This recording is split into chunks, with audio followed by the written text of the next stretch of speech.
gonna watch the baby, cause things then went from bad to worse for Chrisean. She officially has a bench warrant for her arrest for violating her 4-year probation. Child, these folks ain't playing with her, and they basically telling her that in this paperwork. And check this out. Why they say folks been calling and emailing them about Chrisean. Child, they say folks been out here telling. But I ain't surprised. Because y'all, I know y'all been calling CPS, so I ain't surprised. But calling and emailing?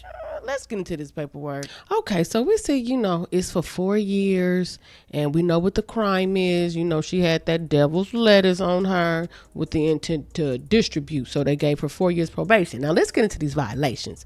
So rule number 9.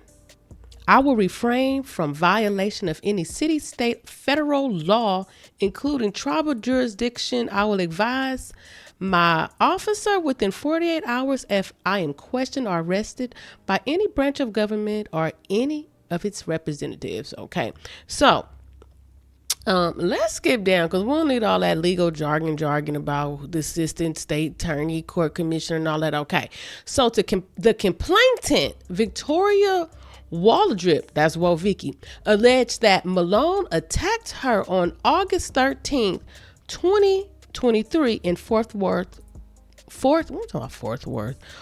Washington, Maryland.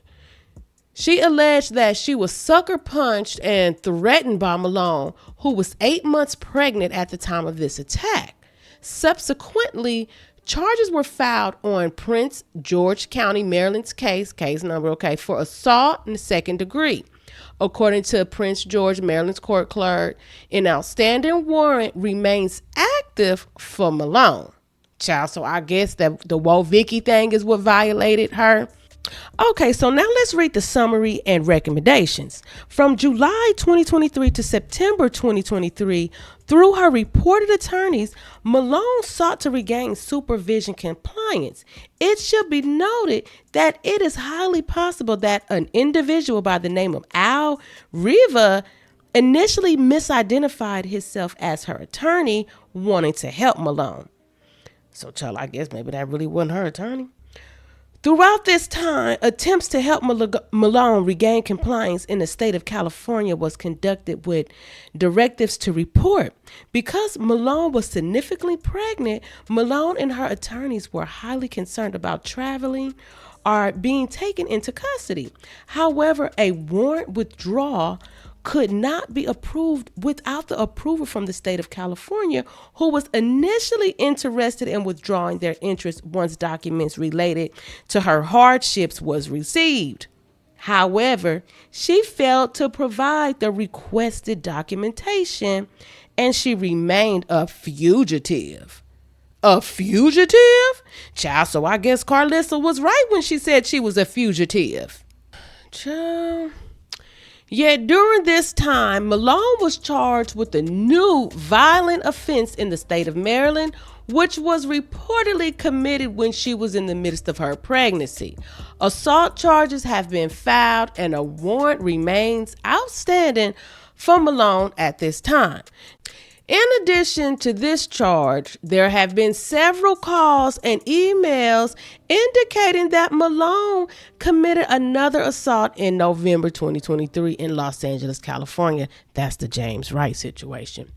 In attempt to retrieve a police report or some type of documentation of this assault has been requested but could not be located per California Interstate Compact Unit. Oh, they gonna get it to him. Malone's whereabouts still remain unknown. She has not reported her whereabouts to the state of California or to the state of Oklahoma.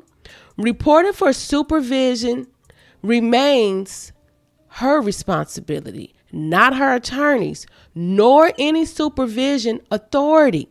She does not appear to understand the significance of the following court orders. No action appears to be taken to date on the June 2023 violation report. Based upon the information compiled, it appears that Malone's behavior is escalating concerning and poses a risk to the community. It is still requested that an application to accelerate filing and warrant be issued and Malone answer for her actions.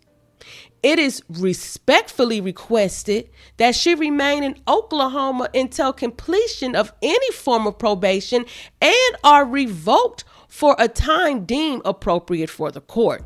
Chrisean Malone is obligated to return to Oklahoma to address her non-compliance per ICAOS federal requirements. Therefore, it is further requested that Malone be ordered to pay restitution in the amount of transportation costs to be returned to Oklahoma to the appropriate transporting agencies. Please note, Malone is not allowed to leave the state of Oklahoma without Interstate Commission of Adult Supervision approval, as her current case has been closed. If she is to remain on any portion of supervision with a request to leave the state of Oklahoma, she will need to return to the local Oklahoma Department of Corrections, Probation, and Parole Office for supervision and approval. Child, Chrisean, you gonna need to get out. You gonna need to get out and stand on business. You gonna need to stand on business, cause right now, according to this paper right here, they want her to commit 30 days.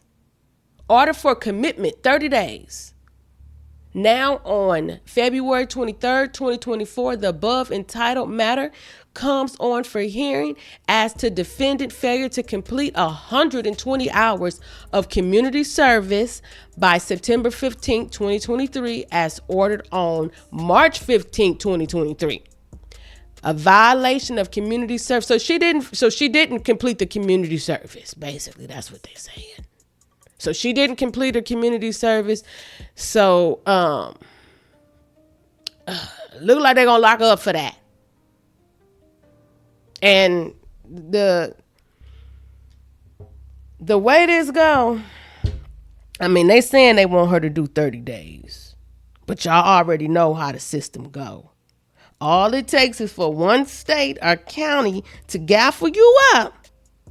And they gonna make sure that every city, state, town, jurisdiction, child, if you might have committed a crime in that area, they gonna make sure they have their way with you too. Child, the way it's looking, only time we gonna see the circus is in the courtroom.